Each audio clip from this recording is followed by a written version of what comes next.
할렐루야. 아멘. 잠깐 기도하겠습니다. 하나님 아버지, 이곳에 계심에 감사합니다. 하나님, 우리와 함께 하심에 감사합니다. 하나님, 우리의 구원자가 되어주셔서 감사합니다. 하나님, 우리에게 구원의 기쁨을 알려주셔서 감사합니다. 하나님, 이 은혜가 무엇인지 알게 해주셔서 참 감사합니다. 이 세상 살아가면서 나를 만드신 분이 누구인지 알게 해주셔서 감사합니다. 이 세상 살아가며 내가 이 생을 마칠 때 어디로 가는지 알게 해주셔서 감사합니다. 그 모든 것을 말씀에 적어 놓으셨고 그 말씀 안에서 오늘도 믿음 안에 살아가게 하심에 참 감사합니다. 하나님, 우리의 인생 속에 또 좋은 교회를 주셔서 참 감사합니다. 날마다 함께 이렇게 예수의 이름 아래서 기도할 수 있게 해주심에 감사하고 나 혼자 기도하는 것이 아니라 우리와 함께 이렇게 기도할 수 있는 은혜를 주시니 참으로 감사합니다. 또 좋은 목사님을 만나게 해주셔서 기도를 받게 하시고 또 우리가 또 목사님을 위해서 기도하게 하시니 참으로 감사를 드립니다. 이 세상 살아가면서 하나님 나열하지 못하는 모든 감사들 주님께서 아시지요. 우리의 마음 아시지요.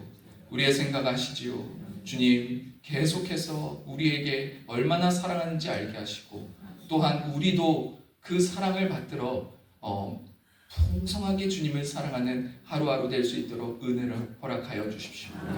우리의 숨이 다하는 그날, 우리의 생명을 다하는 그날에 내가 예수님을 후회 없이 사랑했다, 내가 하나님을 후회 없이 사랑했다라고 고백할 수 있는 모두 될 수 있도록 은혜를 베풀어 주십시오.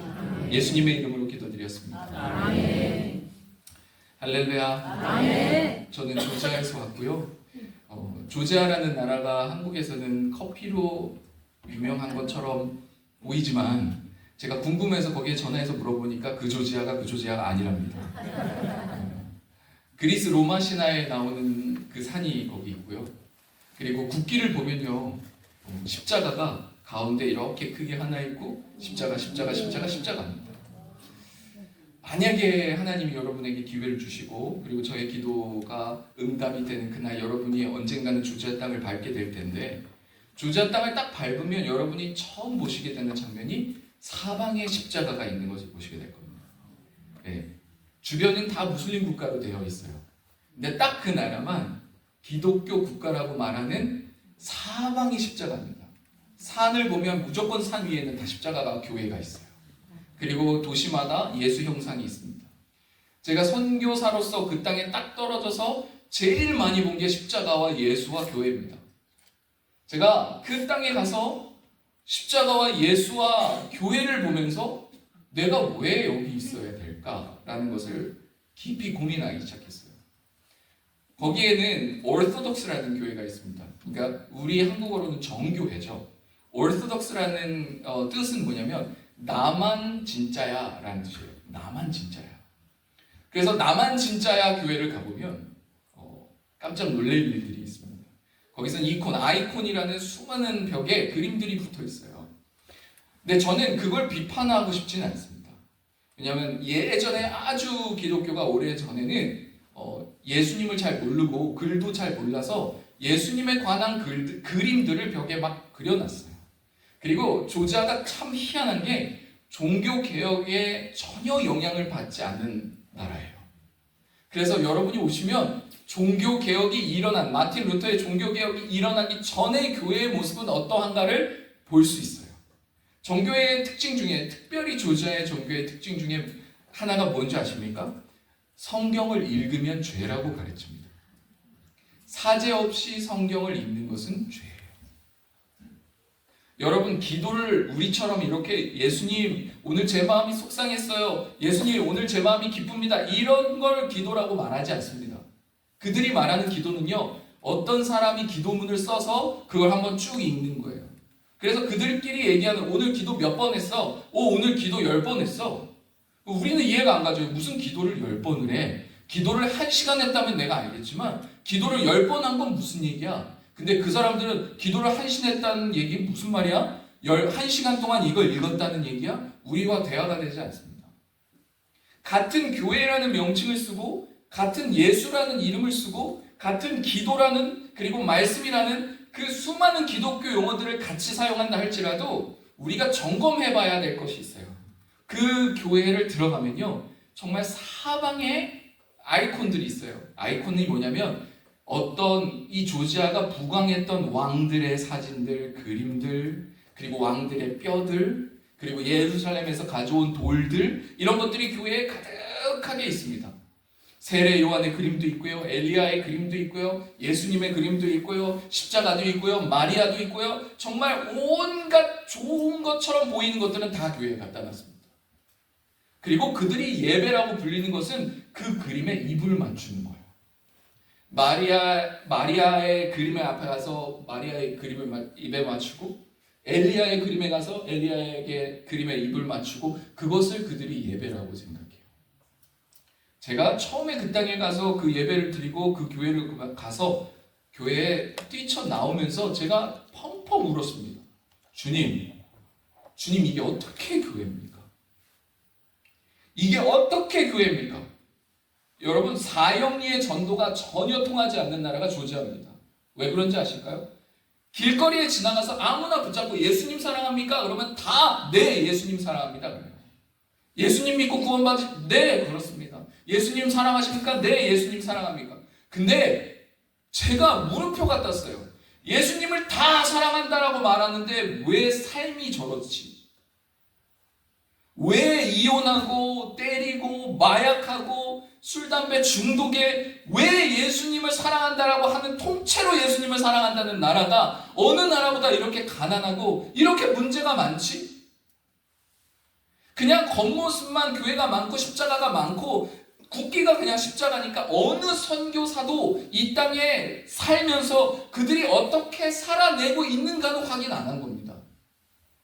그래서 막상 이들과 살아보고 이들이 다 말하는 예배를 드려보고 이들의 말하는 교회를 들어가 보니까 너무너무 화가 나는 거예요. 여러분이 교회에 들어왔는데 분명히 십자가도 있어요. 십자가도 있고, 그리고 예수님 사진도 있고, 그리고 멋진 뭐도 있고, 그리고 부처상도 있고, 알라신도 있고. 그럼 여러분 그걸 교회라고 부릅니까? 십자가도 있잖아요. 예수도 있잖아요. 근데 알라신도 있고 힌두신도 있고 부처신도 있는, 그걸 다 갖다 놓은 여기를 교회라고 부릅니까? 아니요. 우리는 그런 곳을 교회라고 부르진 않습니다. 제가 너무 화가 나서 그 정교회가 있는 그 마당으로 나아가서 하나님 앞에 무릎 꿇고 처음 기도드린 게 있어요. 하나님, 어떻게 이것이 교회입니까? 하나님, 어떻게 이것을 교회라고 부를 수 있습니까? 하나님, 도대체 이곳에 무슨 일이 일어난 겁니까? 그렇게 기도하는데 주님의 제 마음속에 찾아와 주셨어요. 한 말씀이 떠오르더라고요. 성경에서는 너가 성전이라고 한다. 성경에서는 저 건물이 성전이 아니라 너가 성전이라고 한다. 제 이름이 의성이거든요. 정의성 선교사입니다. 제 마음속에 주님이 찾아오셔서 저한테 질문하시는 것 같았어요. 의성아, 네가 성전인데 너 마음속에는 진짜 예수만 있더냐? 정말 너 마음속에는 십자가밖에 없더냐? 너 저 교회 보면서 이렇게 화를 내는데 너는 네 마음속을 들여다보면서 진짜 네가 교회라고 말할 수 있더냐? 제가 그 마음을 받고 제 마음을 들여다보니까 제 마음속에 십자가도 있고 예수님 사랑하는 마음도 있고 돈 사랑하는 마음도 있고 명예욕도 있고 권력욕도 있고 자식을 사랑하는 마음이 예수님보다 앞선 것도 있고 수많은 예수님과 함께 있는 것들이 아주 많더라고요. 저 땅끝까지 복음 들고 죽으러 선교지 갔는데 선교지에서 알게 된 건 내가 예수님만 사랑하는 게 아니구나.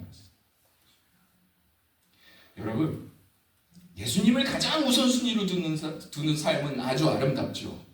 예수님이 가장 우선순위이기 때문에 우리가 여러분이 이곳에 있습니다. 그런데 제가 질문 드리고 싶은 게 있어요. 여러분, 2순위는 뭡니까? 1순위가 예수님인데 2순위는 뭡니까? 그런데 제가 살면서 많은 그리스도인들을 만나면서 제가 깨달은 게 있어요. 1순위와 2순위가 아주 비슷한 사람들이 많구나. 1순위가 예수님은 분명한데 2순위가 가족인데 아주 비슷한 거예요. 1순위와. 그래서 툭 하면 1순위, 2순위가 바뀌는 겁니다. 여러분, 성경에서 말하는 우선순위를 하나님께 두라라는 건 1순위만 남겨놓고 다 없는 것처럼 살으라는 겁니다. 난 1순위는 예수님이고 2순위는 가족이야. 1순위는 예수님이고 2순위는 건강이야. 아니요. 성경이 말하는 어선순위, 우선순위는 그런 걸 얘기하는 게 아닙니다. 오직 주님입니다. 오직 예수. 그럴 때 주님이 우리의 건강도 지켜주시고 주님이 우리의 가족도 지켜주시는 겁니다. 제가 복음 들고 그 땅에 갔더니 아무도 복음이 듣지 않아요. 예수님을 전하니까 저한테 뭐라 그러는지 아십니까? 너 어느 나라에서 왔어? 나 한국에서 왔는데? 그래. 한국은 예수 믿은 지 몇 년 됐니? 우리 한 120년? 130년? 우리 1600년 됐어. 1600년 됐는데 지금 네가 나한테 복음을 가르친다고? 제가 요한복음 2장이 생각났습니다. 요한복음 2장에서 예수님이 유대인의 6월절에 가까운 19장에 보면 예수께서 예루살렘으로 올라가셨습니다. 그래서 유대인들한테 예수님이 이런 말씀하십니다. 너희가 이 성전을 헐라 내가 사흘 안에 일으키리라 이렇게 말씀하세요. 성전을 헐라는 거예요. 그러니까 유대인들이 뭐라고 하냐면 유대인들이 이르기를 이 성전은 46년 동안 지었거늘 어떻게 네가 3일 안에 만든다는 거냐? 이게 뭔지 아십니까? 성전을 허물어라 라는 것은 그때 당시에 유대인들은 성전이 의였어요. 의. 죄사함이 일어나는 곳이 성전이었습니다. 성전이 무너지면 죄사함을 받을 수 있는 곳이 없었어요. 성전은 그들에게 최고의 의였습니다. 근데 예수님이 그 성전을 헐라는 것은 이 성전을 헐어야 내가 너의 의가 되어줄 거야. 이제 성전의 의가 아닌 구약의 제사의 의가 아닌 십자가의 의로서 너희가 살게 될 거야 라는 뜻인데 인간은 내가 여지까지 쌓아온 의가 예수님 앞에 무너지지가 않는 겁니다. 그래서 유대인이 뭐라 그러는 건 아시죠? 보십시오. 46년간 내가 지었다. 여러분 예수님이 여러분에게 찾아오셔서 5대째 기독교 집안이야. 나는 새벽 예배 한 번도 안 빠졌어. 난 주일 헌금을 빠진 적이 없어. 난 구제 헌금을 빠진 적이 없어. 그러면 예수님이 여러분에게 뭐라고 하시는지 아십니까? 그거 허물라 그래요. 그거 허물어라. 너가 예수의 의로 살려면 그거 허물어라. 그러면 여러분 뭐라고 얘기하시죠?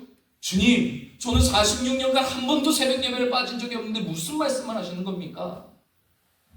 예수의 의로 살라는 말입니다. 제가 죽을 만큼 선교지에서 노력한다고 죽을 만큼 선교지에서 노력한 게 나의 의가 되면 전 비행기 타고 다시 한국에 오는 게 살 길입니다. 선교가 그의 의가 되면 은퇴해야 되는 날입니다. 내가 죽도록 수고해도 그게 내가 의가 되지 않는 그 상태로 주님한테 머물러야 됩니다. 여러분, 저는 아주 잘 알고 있습니다. 이게 아주 선교지의 열매가 내 삶에서 아주 뿌듯하게 다가오는 그날 저는 은퇴하는 날입니다. 제가 살기 위해 은퇴해요. 여러분, 예수님만 붙잡고 사는 삶이 쉽지 않지만 그만큼 행복한 것이 없습니다. 3살짜리 어린아이를 안고 선교지로 갔어요. 선교지로 간 이유는 딱 하나. 주님 살아계시는 것을 더 깊이 체험하고 싶었습니다. 여러분, 선교사가 해야 되는 일이 뭔지 아십니까? 사람을 살리는 일이요? 구제하는 일이요? 아니요. 그게 아닙니다. 선교사가 하는 일은 말씀 따라가는 겁니다. 그래서 따라간 그 말씀이 내 삶으로 들어와 내 삶 안에서 역사하시는 그 예수님이 주변을 살리시는 거지 내가 어느 누구를 구원합니까? 나도 같은 죄인입니다.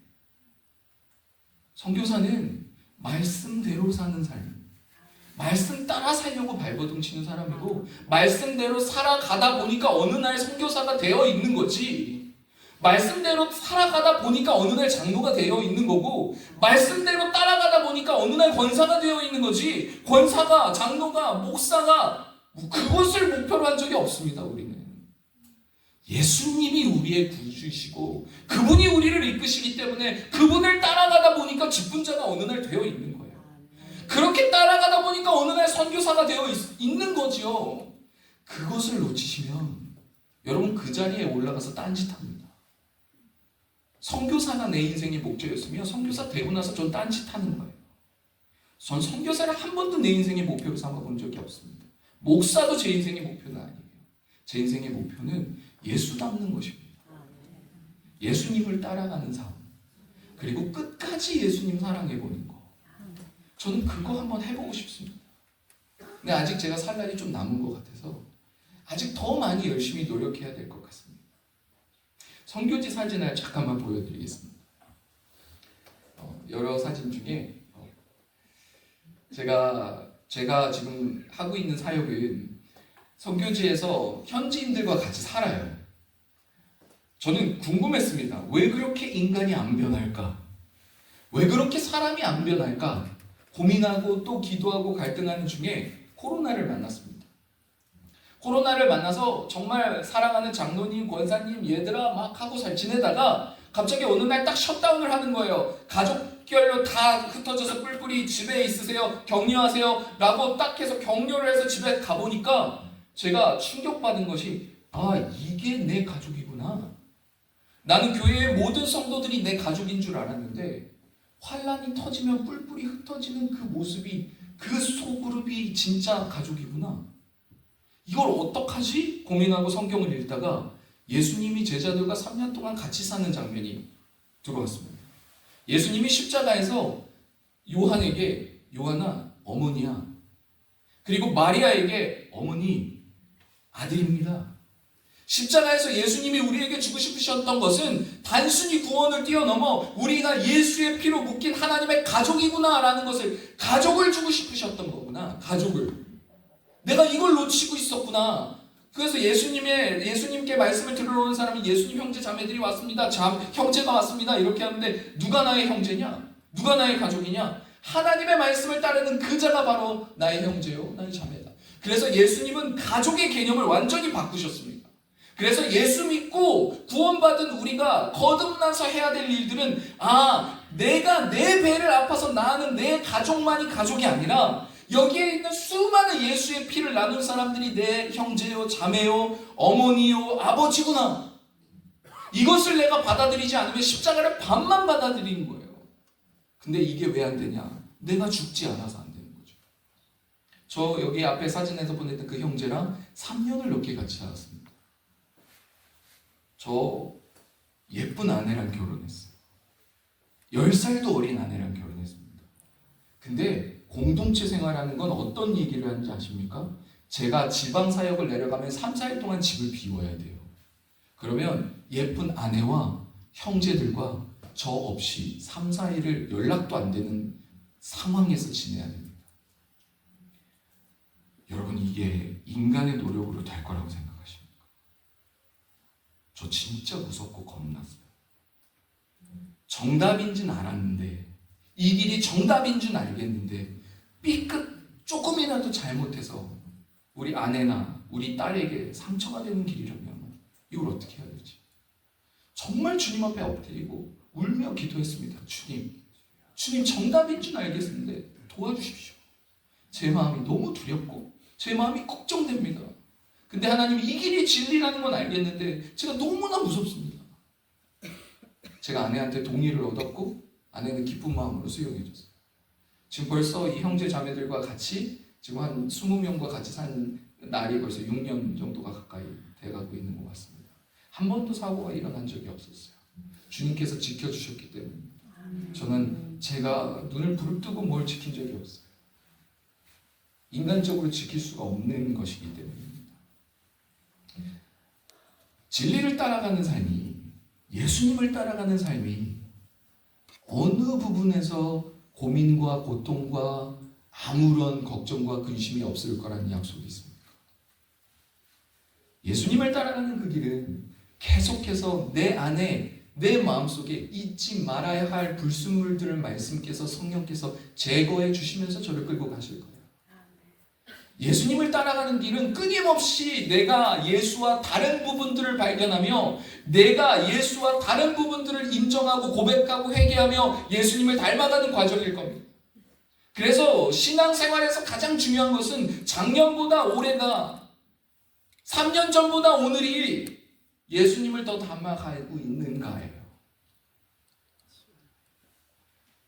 선교사가 2년 차가 되고 3년 차가 되고 10년 차가 되고 20년 차가 되면 뭐합니까?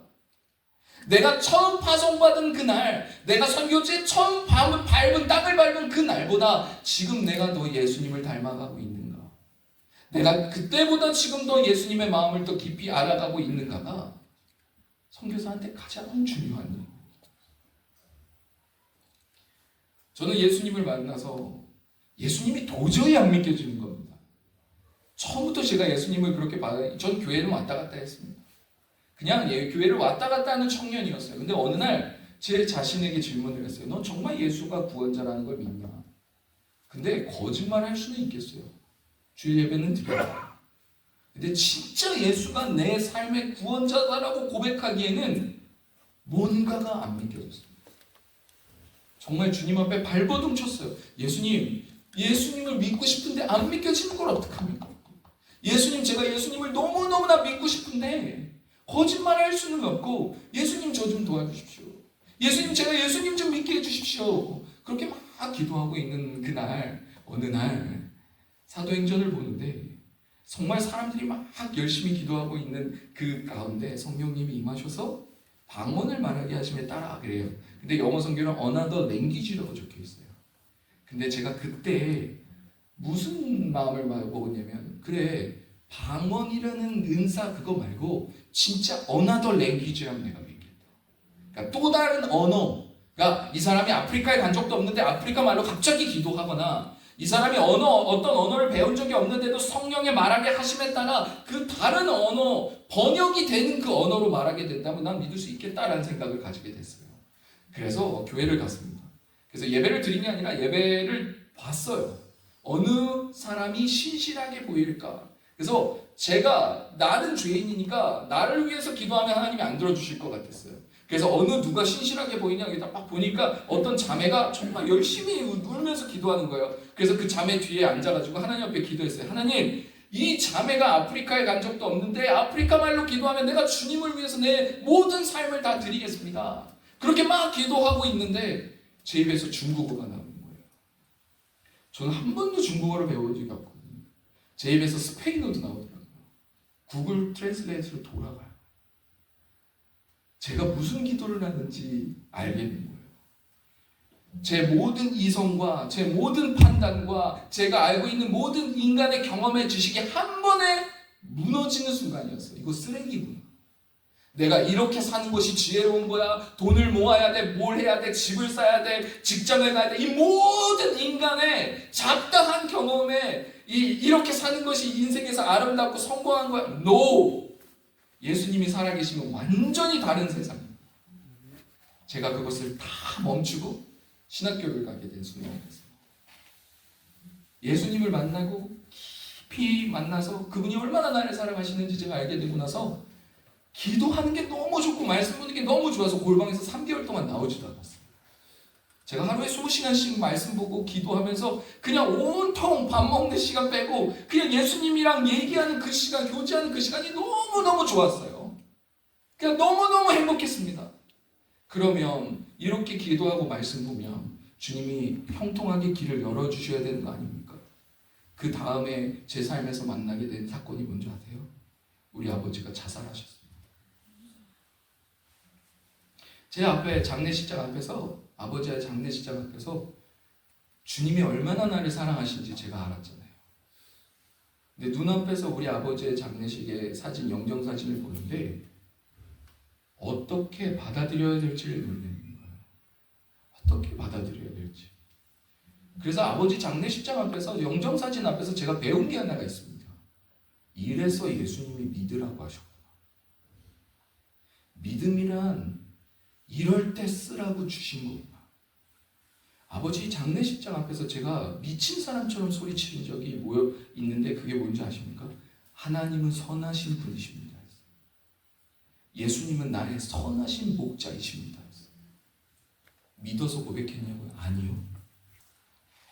내 삶은 지옥 같은데 주님이 얼마나 나를 사랑하시는지는 내가 부인할 수는 없고, 내 삶은 이해가 되진 않는데 주님이 나와 함께 하신다는 건 알겠으니까 그럼 이젠 내 차례잖아요.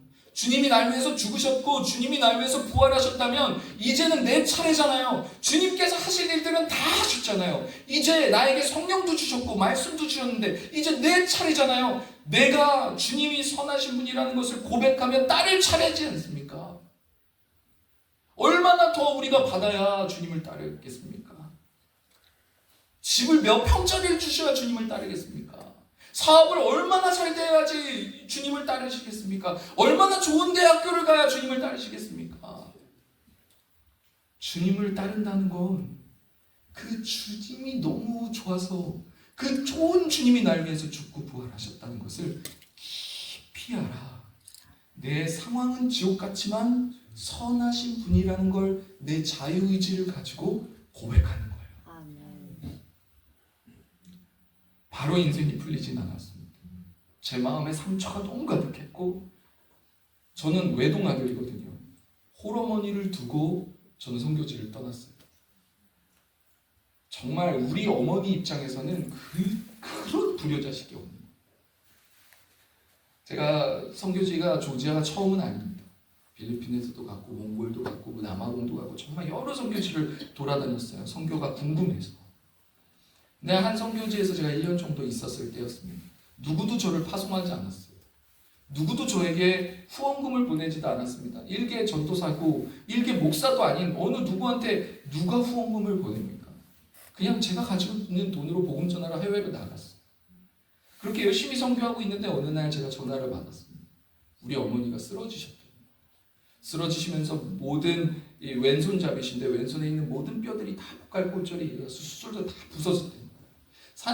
뼈가 산산조각이 나서 의사가 하는 말이 수술하는데 500만 원이 필요한데 500만 원의 수술을 해도 다 낫는다는 보장이 없다. 그 말을 듣고 어머니가 수술을 안 하시기로 결정하셨어요. 500만 원을 아끼려. 선교지에서 어느 날 그 소식을 이모님들한테 듣게 됐어요. 이모님이 저한테 전화해서 걱정하지 마, 어머니가 잘 돌볼게. 그래서 무슨 걱정하지 말라는 거야? 이모님 무슨 얘기예요? 전화했더니 이모님이 쭉 설명해 주셨어요. 선교지에서 제 마음이 무너져 내리는 것 같았어요. 제가 골방에 들어가서 주님께 했던 기도가 뭔지 아십니까? 주님, 제가 부자 되게 해달라 그랬습니까? 주님, 제가 유명한 목사 되게 해달라 그랬습니까? 예수님, 제가 뭐 달라고 한 적 있습니까? 그냥 우리 어머니 건강 지켜주시는 게 그렇게 어렵습니까? 어떻게 나한테 이러십니까?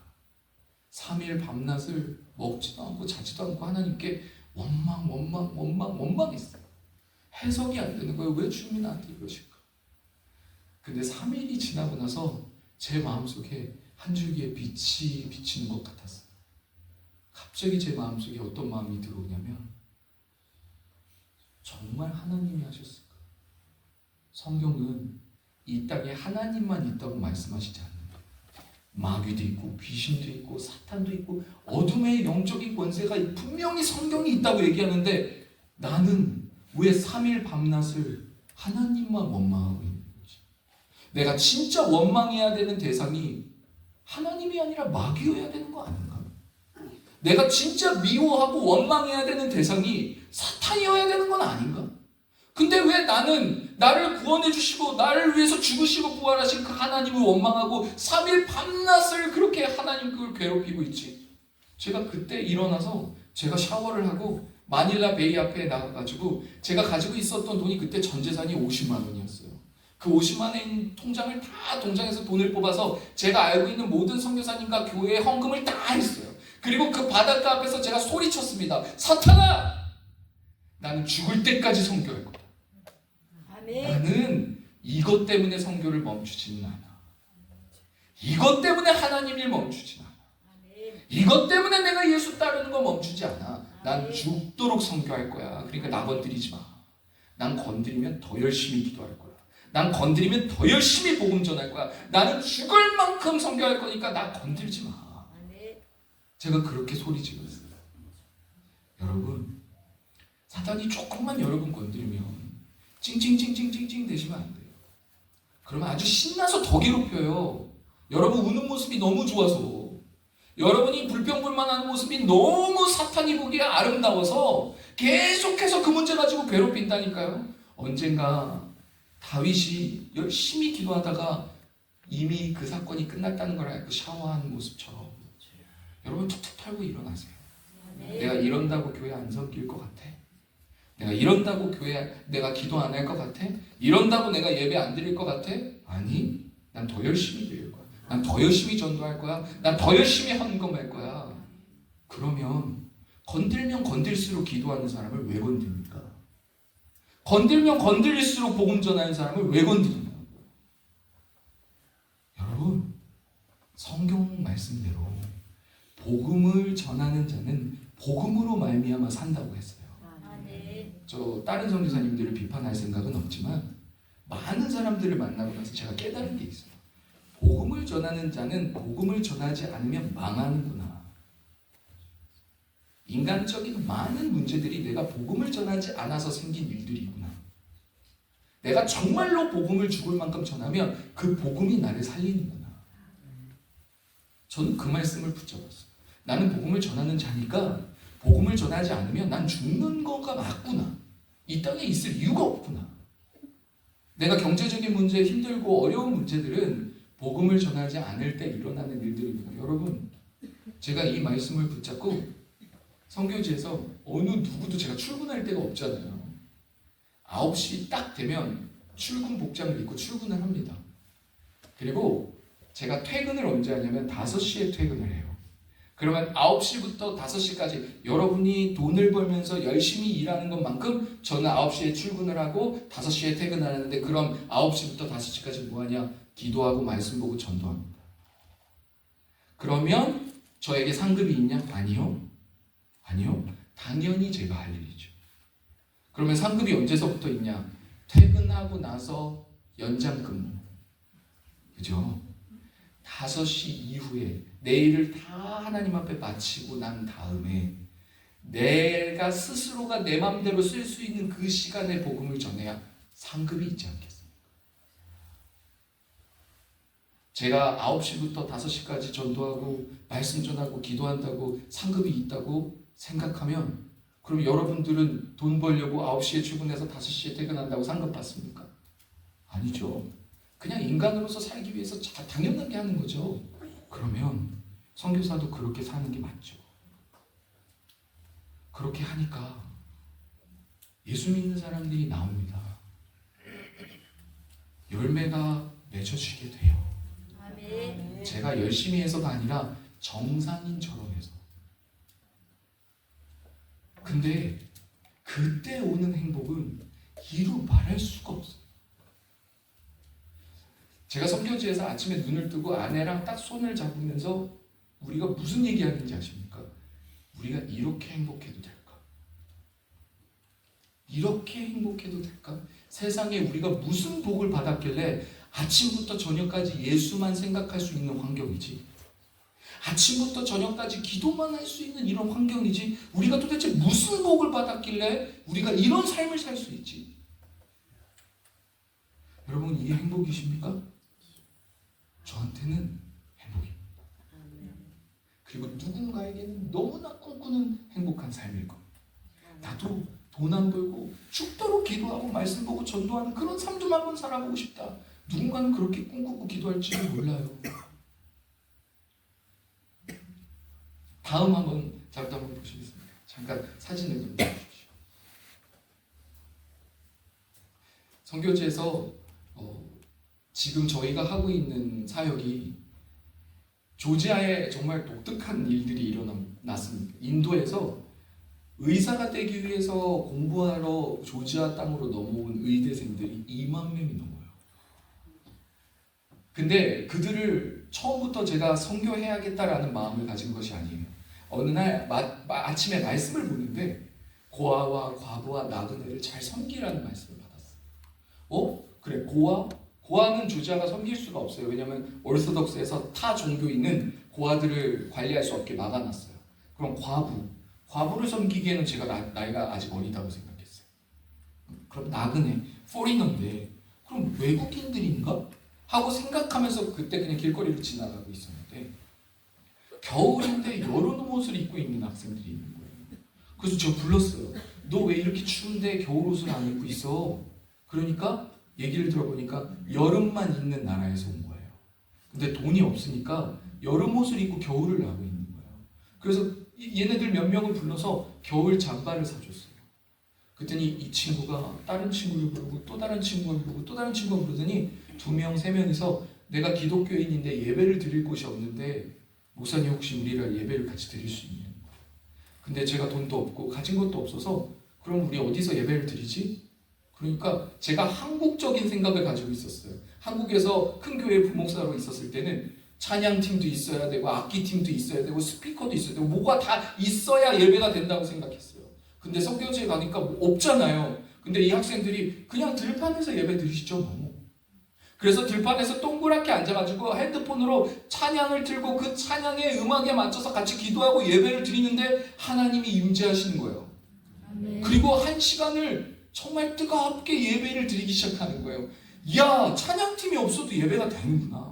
악기팀이 없어도 예배가 되는구나. 스피커가 없어도 예배가 되는구나. 내가 정말 예수님께 예배하려고 마음을 먹으면 들판에서도 예배를 받으신 분이 주님이시구나. 제가 생각이 완전히 바뀌었어요. 아, 그냥 교회를 세우면 되는구나. 그 학생들이 또 다른 학생들, 또 다른 학생, 또 다른 학생들이 막 교회에 구름대같이 밀려들기 시작했어요. 지금 여기는 건물을 진 다음인데요. 이 건물이 어떻게 생겼냐면 저는 하나님과 약속한 게 있었어요. 하나님, 저는 건물 같은 거 가지고 싶지 않습니다. 땅 같은 거 가지고 싶지 않습니다. 만약에 이게 생긴다면 저는 다 가난한 사람들한테 장학금이랑 이런 거 다 나눠주고 싶습니다. 근데 어느 날 전화가 왔어요. 한국에서. 뭐라고 했냐면 목사님, 저희 남편이 죽을 병에 걸렸습니다. 3개월 안에 죽는데요. 근데 어떻게 하면 좋겠습니까? 그 카카오톡 전화를 받고 그 사모님이랑 같이 계속 울면서 하루에 1시간씩 기도했어요. 근데 어느 날 이 사모님이 우리 남편 죽기 전에 교회를 세워야 되겠다라는 마음을 받아서 남편 목사님한테 당신 죽기 전에 조자에 교회 세웁시다 이렇게 된 거예요. 근데 이 남편 목사님이 그러면 나는 하나님께 살려달라고 기도하진 않을 테니까 요번에 오늘 내가 아주대학병원에 검사 받는 날인데 의사가 나한테 완치 판정 받는다고 얘기해. 당신 완치됐습니다. 기적이 일어났습니다. 라고 얘기하면 내가 내 손으로 건축헌금 들고 조자에 갈게.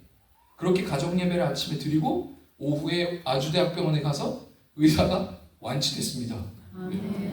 그 다음날 이 부부가 건축헌금을 들고 조자에 와서 저한테 건축헌금을 딱 내는 거예요. 그래서 나는 건축 안 해. 난 하나님께 약속했어. 그랬더니 이 사모님이 저한테 한 얘기가 뭐였냐면 목적 헌금 드렸으니까 목적대로 써주세요, 선교사님. 근데 이게 맞는 얘기더라고요. 아, 이건 내 믿음이고, 아, 또 다른 믿음이 있구나. 그래서 이 목적 헌금대로 써주냐고 전 죽는 줄 알았습니다. 저 건축이 1억이 넘게 갔는데 그 사람이 가지고 온 게 4천이었거든. 이걸 목적대로 어떻게 했습니까? 돈이 없는데. 그래서 정말 하나님 앞에 기도하고 예배하고 그냥 학생들이랑 막 기도하고 예배하는 거예요. 그 지붕도 없는 그런 곳에서. 그냥 기도하고 예배하고 찬양하면 누가 10만 원 헌금 보냅니다. 그럼 10만 원어치 벽돌 사서 벽돌 쌌다가 10만 원 떨어지면 또 기도하고 찬양하고 예배하는 거예요. 그럼 누가 또 5만 원 보냅니다. 그럼 5만 원 가지고 페인트 칠하다가 5만 원 떨어지면 또 기도하고 찬양하고 이렇게 해서 3개월이면 끝날 공사를 1년도 넘게 했어요. 근데 교회는 기도와 말씀과 찬양으로 지어져야지 돈으로 지어지는 건 아니라고 생각했어요. 그래야 환난 중에도 버틸 수 있다고 생각했어요. 돈 없어도 교회가 버텨야 되지 않습니까? 근데 정말 희한하게 우크라이나 전쟁이 일어났어요. 갑자기 트빌리시, 조지아에 있는 모든 지역에서 월세가 3배가 뛰었어요. 만약에 제가 저 건물을 가지고 있지 않았으면 저는 사역 접고 한국에 와야 됐어요. 정말 하나님은요, 정말 무지한 저를 피할 길도 다 예비해 놓으셔서 그때 교회에 아이들이 구름대같이 들어와요. 왜 그런지 아세요? 월세가 3배가 올랐는데 얘네들이 갈 데가 없는 거예요. 근데 교회에 오면 먹여주고 재워주고 입혀주고 위로해주고 기도해주니까 얘네들이 피난처처럼 교회에 몰리는 거예요. 하나님은 우리의 3발짝 4발짝을 앞서서 우리의 모든 피할 길을 예비하시는 거예요. 그렇게 저들과 같이 예배를 드리고 기도하고 얘네들이요 지금 하루에 4시간씩 기도합니다. 교회에 사는 조건이 있어요. 하루에 아침 2시간 저녁 2시간 기도하는 거. 그리고 선교사가 되고 싶거나 목회자가 되고 싶거나 주의 길을 가고 싶은 사람은 교회에 살 수 있는 거예요. 근데 어느 날 얘네들이 제가 너무 불쌍해 보였는지 10불, 20불씩만 모아가지고 언제가 한 40불, 50불을 가지고 왔어요. 근데 얘네들이 너무 고마운 거예요. 한 달에 전기세가 막 40만 원, 50만 원 나가거든요. 인도 사람들은 겨울을 지낸 적이 없어서 우리는 그냥 쌀쌀하네 하지만 얘네들은 히터를 켜야 돼요. 그러니까 가스비가 장난이 아니거든요. 근데 그걸 다 먹여주고 재워주고 하는 가운데 제가 너무 허덕허덕이었어요. 그런데 얘네들이 돈을 가지고 온 거예요. 이 돈이 얼마나 제가 달콤하겠습니까? 그래서 고마워. 야, 니네들이 성숙해졌구나. 이런 돈도 가지고 오고, 그래서 이 돈을 받아서 십자가 밑에 가서 감사 기도를 드리고 있었어요.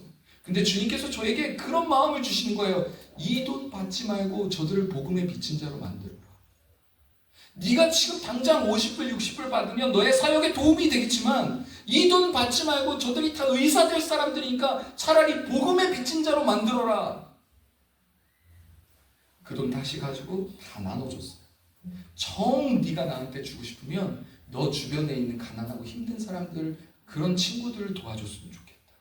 그리고 너희들이 복음의 빚진 자가 됐으면 좋겠다. 너네들 교회에서 살면서 한 푼도 돈 안 낸 거야. 그냥 주님께 철저하게 은혜 받은 자야. 너 그거 잊지 마. 너가 이곳에서 살면서 무슨 게스트하우스처럼 내가 얼마 냈잖아요. 아니, 너희들 단 1,000원도 안 냈어. 너네들은 단 10원도 전기세 안 냈어. 그러니까 예수님께 빚진 자들이야. 평생 예수님 욕하지 마. 6년 동안 유학하면서 너희들을 먹여주고 재워준 분이 누구냐면 예수님이에요. 힌두 학생들도 교회에서 지낼 수 있었어요. 근데 단 조건이에요. 너네들의 자식이 만약에 예수 믿는다면 욕하지 마라. 교회 가는 거 막지 마라. 그것만 사인한다면 힌두 학생들도 교회에서 살 수 있다. 나는 너희들 보고 강제로 예수 믿으라고 말하진 않는다. 근데 만약에 너네들이 예수님을 안 믿었는데 너네들이 결혼하고 낳은 자식이 예수 믿겠다면 막지 마라. 그러면 교회에서 살게 해줍니다. 그래서 힌두 청년들이 지금 3-4명이 교회에서 살면서 아침마다 예배를 2시간 드리고 저녁에도 기도하면서 이제 세례를 받습니다. 그런 일들이 지금 계속 일어나고 있습니다. 저는 어느 선교지에서 어느 일어난 선교 편지를 다 뒤져봐도 힌두 청년들이 매주마다 교회에 나와서 복음을 듣는 케이스를 본 적이 없어요. 도대체 하나님이 이 땅에서 무슨 일들을 하시는지, 제가 이걸 왜 하나님이 이런 일들을 하십니까? 라고 기도하다가 어느 날 제가 20대 때 주님 처음 만나서 했던 기도가 떠올랐어요. 그게 뭐였냐면 신학교에 학교에 갔을 때 교수님들이 꿈을 적어내라고 그랬어요. 당신의 꿈은 무엇입니까? 뭘 하고 싶습니까? 근데 제가 그때 뭐냐면 100명의 주파송을 파송하는 교회의 목사가 되고 싶습니다. 제 꿈이 뭐냐면요, 성도님들 앞에서 막 복음을 전하고 설교하다가 은퇴하지 않고 여러분이 보는 그 앞에서 파송받는 게 꿈이었어요. 그냥 설교한 대로 살아보는 그게 제가 너무 해보고 싶었거든요. 그래서 그런 교회가 꿈입니다. 그랬더니 모든 사람들이 비웃었어요. 야, 큰 교회도 주파송을 10명 보내기가 힘든데 100명의 주파송을 보내려면 너 도대체 얼마나 큰 교회의 목사가 되고 싶은 거야? 난 그런 건 잘 모르겠고 그냥 하나님이 전능하시니까 100명의 주파송을 보내는 교회의 목사가 되고 싶은 거야. 그냥 내 끝이야 그게. 난 큰 교회가 되고 싶은 것도, 목사가 되고 싶은 것도 아니고 그냥 그게 내 꿈이야. 그리고 지나갔어요. 근데 그렇게 계속 기도했어요. 근데 지구 반대편에서 조지아에서 지금 어떤 일이 일어났냐면 얘네들이 6년의 의학 공부를 다 마치고 의사가 돼서 인도로 돌아가는 그날 우리는 파송식을 열어줘요. 돈 한 푼 안 들이고 벌써 의사를 20명도 넘게 보냈습니다. 의사 선교사를. 저는 100명은 껌이구나라는 걸 알았어요. 어느 누구도 불가능할 거라고 얘기했어요. 어느 누구도 제 비전에 제 꿈에 축복해주고 그래 될 거야, 하나님은 전지전능하시니까 그렇게 해주실 거야 라고 말하는 사람 한 명도 본 적 없었어요. 다 비웃었지. 근데 저는 그걸 이루고 있습니다. 저는 파송교회도 없었고 후원하는 사람도 없었어요. 그런데 아내와 제가 뒤돌아서서 고백하는 게 있습니다. 한 번도 밥 굶은 적 없었고요. 한 번도 옷이 떨어진 적이 없었고요. 한 번도 돈이 없어서 전기세 못 낸 적이 없었고, 그리고 우리 공동체나 모든 사람들이 너무나 행복하게 잘 지냈어요. 사랑하는 성도 여러분, 선교는 해야 되나 말아야 되나라는 옵션이 아닙니다. 이 한국 교회가 잘 살게 된 건 해외 선교사님들의 피로 세워진 교회예요. 여러분, 인간 세상에서도 의리는 중요합니다. 저는 신앙까지도 얘기하는 게 아니에요. 인간 세상 안에서도 의리는 중요합니다. 서양 선교사님들로 그 피로 세워진 한국 교회가 이제는 우리가 나가서 다른 교회를 위해서, 다른 땅을 위해서 피를 흘려야 될 때가 아닌가. 저 아무것도 아닌 무명의 선교사지만 정말 우연찮게 국제 선교사님들 대표님들과 같이 차를 마신 적이 있었어요. 근데 국제 선교사님들 대표가 무슨 얘기를 하냐면 우리가 교회를 잘못 인도했다 그래요. 그게 무슨 얘기입니까? 제가 물어봤어요. 교회가 선교를 해야 되는데 선교 단체가 교회가 선교하는 일들을 빼앗아서 교회가 복음의 능력을 잃어버렸다. 그래서 선교 단체도 죽고 교회도 죽었다. 그래서 선교 단체가 뭐라고 얘기하냐면 이제 교회가 선교를 하도록 도와야 돼. 선교 단체가 선교를 하는 게 아니라 선교 단체가 교회가 선교를 할 수 있도록 돕는 자리로 가야 그들도 살고 우리도 살고. 지금 이게 선교의 방향입니다. 여러분, 복음을 전해야 여러분이 사는 거예요. 복음을 전하는 길로 가면 그 복음이 여러분을 살리고 그 복음이 교회를 살리고 그 복음이 영혼을 보내고 그 복음이 마땅히 만날 자를 만나게 하는 겁니다. 사도 바울이 방향을 바꾸어요. 성령으로 인하여서. 그래서 정말 생각하지도 않는 땅으로 갑니다. 거기서 누구를 만나냐면 루디아를 만나요. 그 루디아가 유럽의 모든 선교의 센터가 됩니다. 그 루디아의 집이 선교 센터가 되는 거예요. 바울과 루디아의 만남을 통해서 성령의 인도하심을 따라. 여러분 집이 선교 센터가 될 것을 생각해 보셨습니까?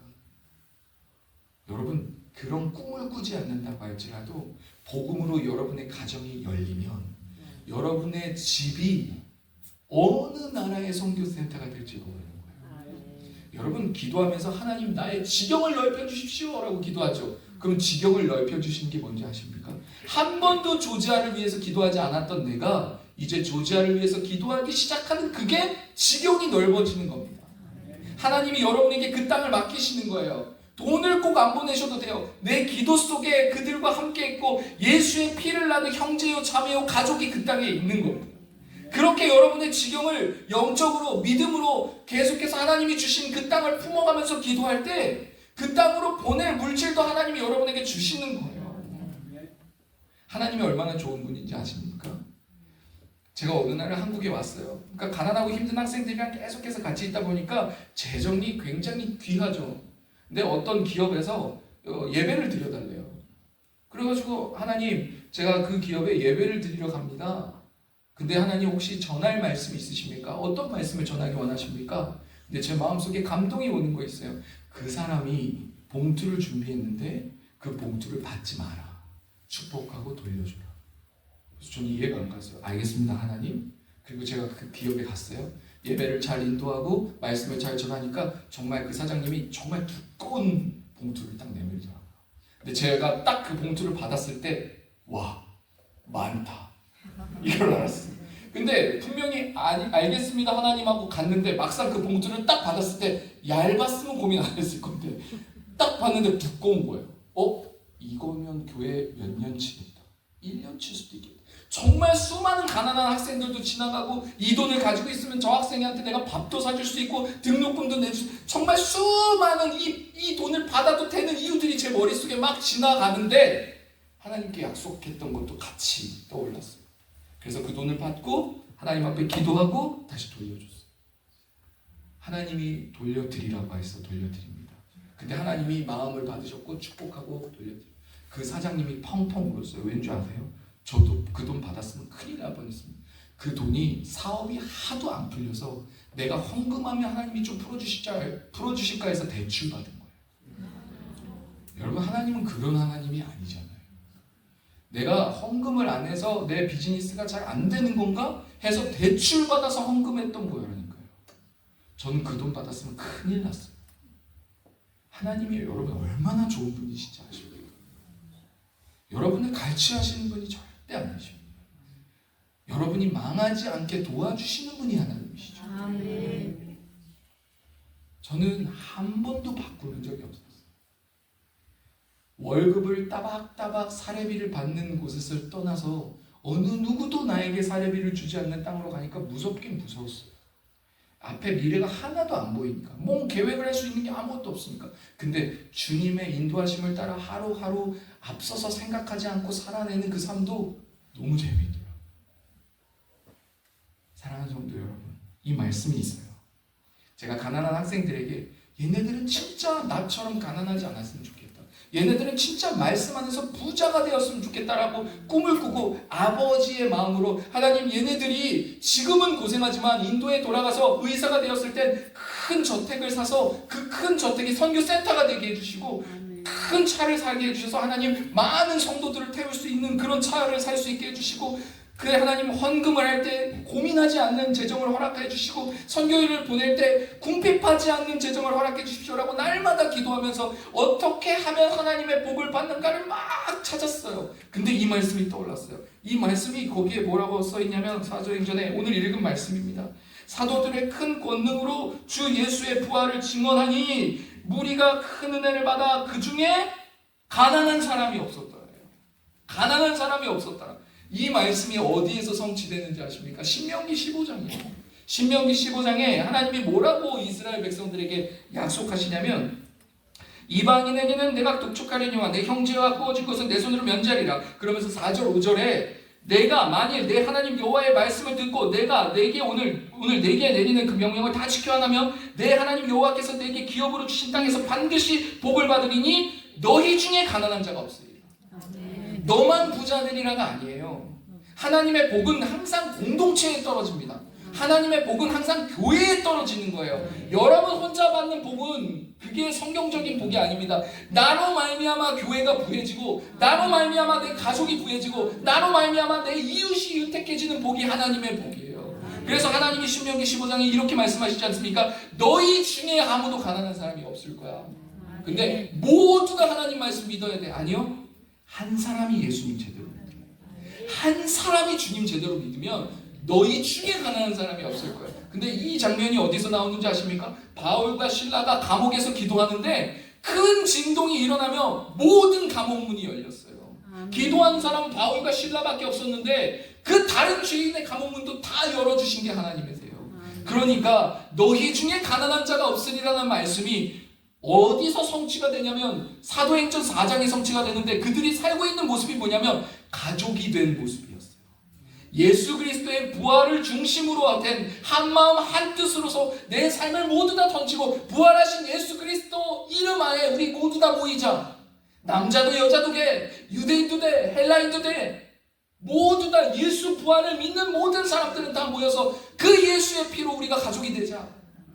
어느 누구도 내 것이라고 주장하지 말자. 하나님이 만드신 거니까, 하나님이 은혜 주신 거니까. 근데 그때 말씀이 성취되는 거예요. 신명기 15장에 그 말씀이 이제서야 부활하신 예수 그리스도 앞에서 성취되는데 그들 중에 가난한 자가 없었더라. 우리 조지아 교회는 가난한 사람이 없습니다.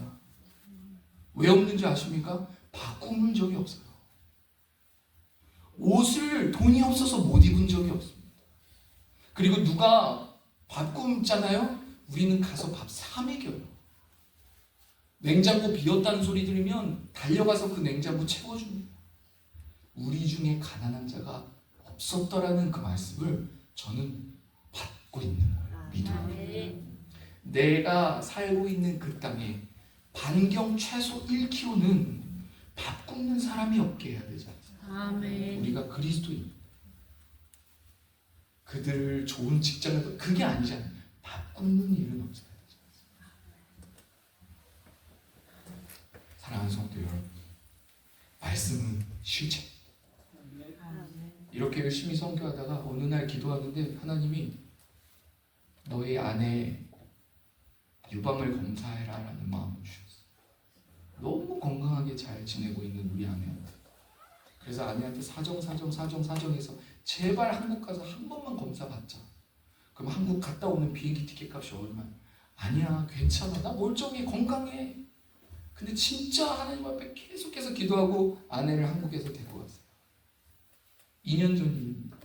의사가 이렇게 검사를 하더니 2.2cm의 안 좋은 모양이 하나가 있고 5개의 안 좋은 모양이 있고 조직 검사 받으셔야 되겠습니다. 저한테는 진짜 날벼락이었어요. 딸, 아들, 3살, 4살짜리 아들, 그리고 선교지에 있는 수많은 내 가족들. 나는 한 번도 보험을 들어본 적이 없는데 내가 어떻게 해야 되지? 어떻게 살아야 되지? 내가 뭘 잘못했지? 주님, 제가 뭘 잘못했죠? 제가 혹시 주님 마음 서운하게 해드린 게 있겠습니까? 아내가 검사 받고 이렇게 딱 나오는데 테이블 앞에 앉아서 그냥 하염없이 울었어요.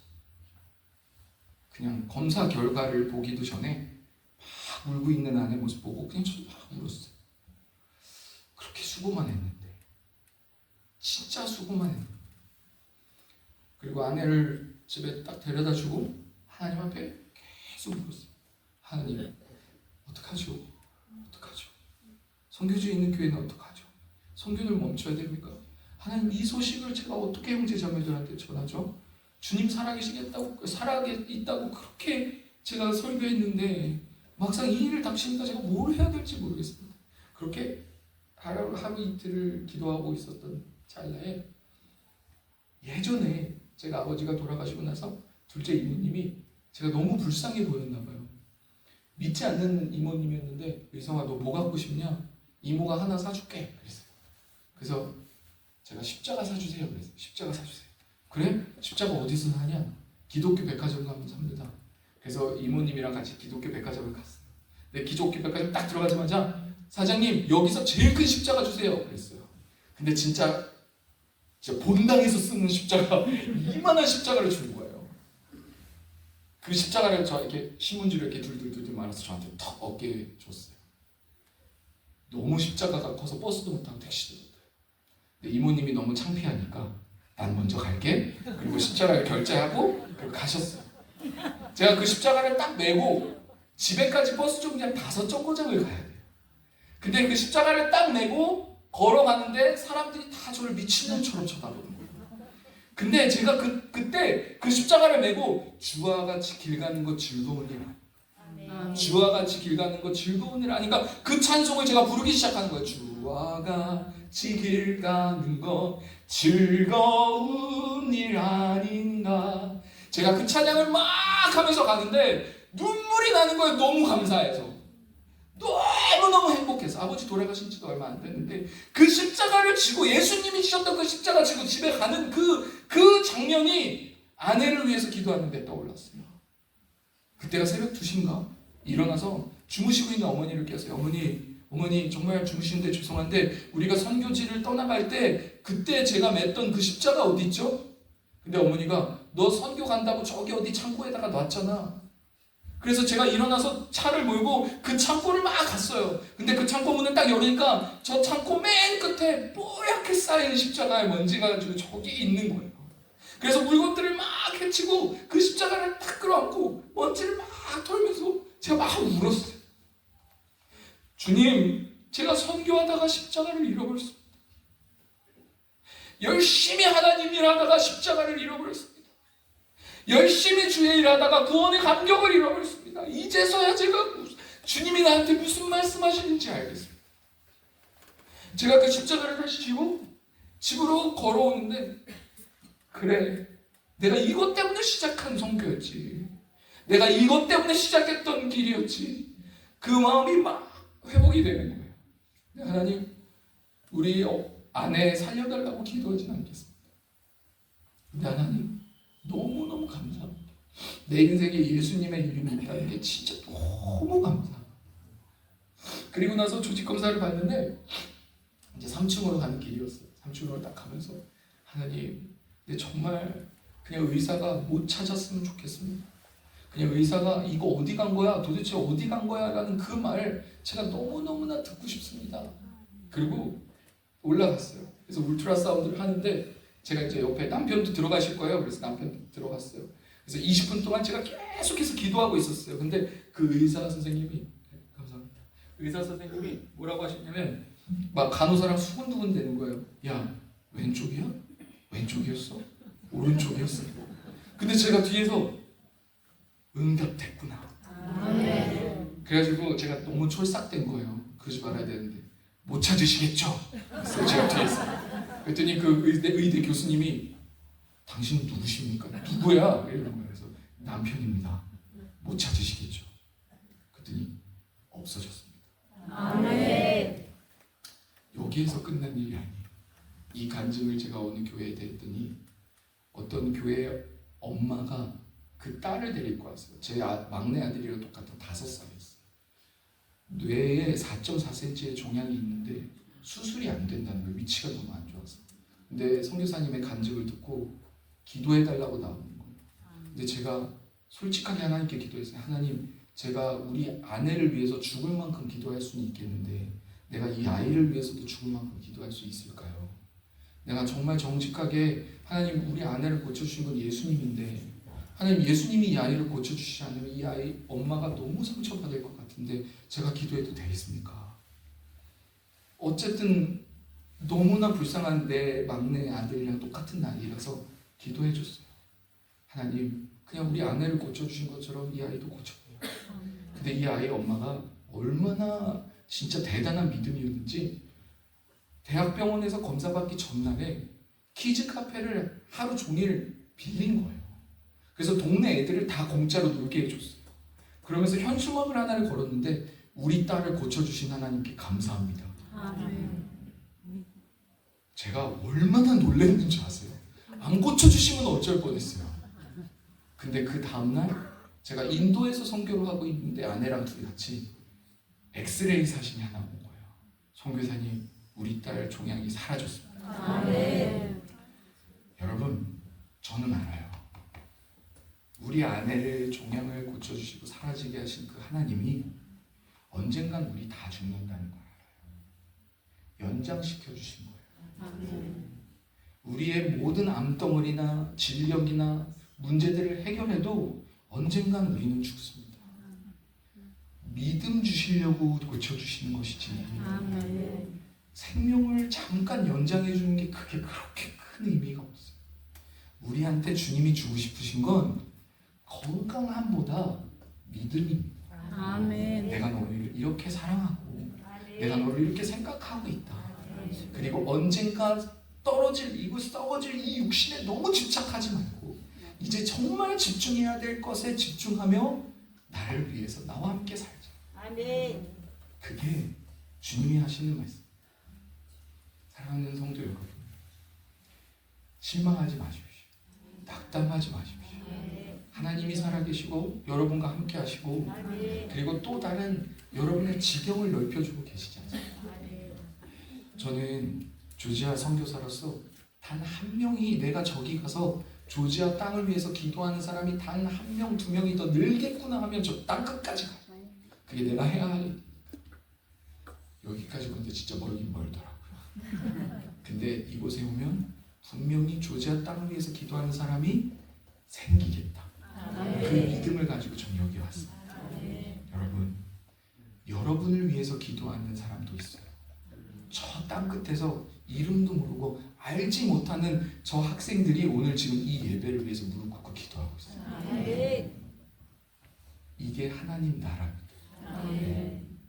여러분은 누군가의 중보를 받으면서 살아가고 있습니다. 첫째로 예수님의 중보를 받으면서 살고 계시고, 둘째로는 예수님의 피를 나는 형제 자매들의 중보를 받으면서 살고 있어요. 예수님의 기도가 땅에 떨어진 적이 없습니다. 예수님이 여러분을 향해서 꾸시는 꿈은 모두 다 성취될 거라고 저는 믿습니다. 기도하겠습니다. 사랑하는 하나님 아버지, 감사합니다. 참 이렇게 뜨겁게 기도하고 주님을 사랑하는 교회를 만나게 해주셔서 감사하고, 또 주님을 순수하게 따르고자 하는 그 목사님을 만나게 해주셔서 너무 감사합니다. 하나님, 이 목사님과 이 교회 위에 영원히 함께 해주심에 감사합니다. 그 약속 위에서 이 교회가 순종하며 나아갈 때 하나님, 모든 닫혔던 문들이 열어지고 주님의 뜻이 하늘에서 이루어진 것 같이 이들의 삶 속에 이 교회에 이루어질 줄 믿습니다. 축복합니다. 우리 주 예수님의 이름으로 기도드렸습니다.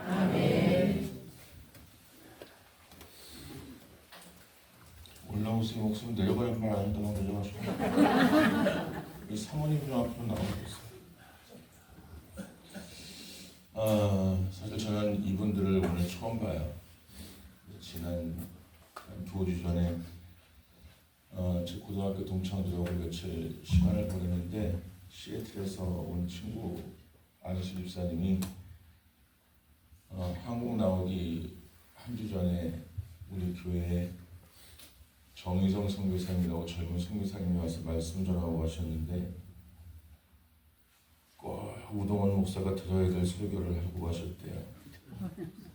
제가 오늘 뜨거운 물 뒤집어 쓴 것 같이 창피하고 부끄럽고 친구가 왜 그런 말을 했는지 느끼게 됐고 우리 은성교회에 꼭 필요한 말씀이어서 우리 기한 선교사님 보내신 줄로 믿습니다. 이 땅에 많은 목사가 있고 많은 선교사들이 있고 많은 성도들이 있지만 진짜 복음에 물들어 살아가는 하나님의 말씀에 사로잡혀 살아가는 목회자가 드물고 성도가 드문 세상에서 이렇게 귀한 선교사님 대회를 저 조지아 땅에서 또 미국을 방문하고 한국을 방문하는 김에 이렇게 우연 같지만 하나님의 필연으로 오늘 만나게 된 줄로 믿습니다. 오늘 만나 대화하다 보니까 제 신학교 참 아들 같은 후배예요.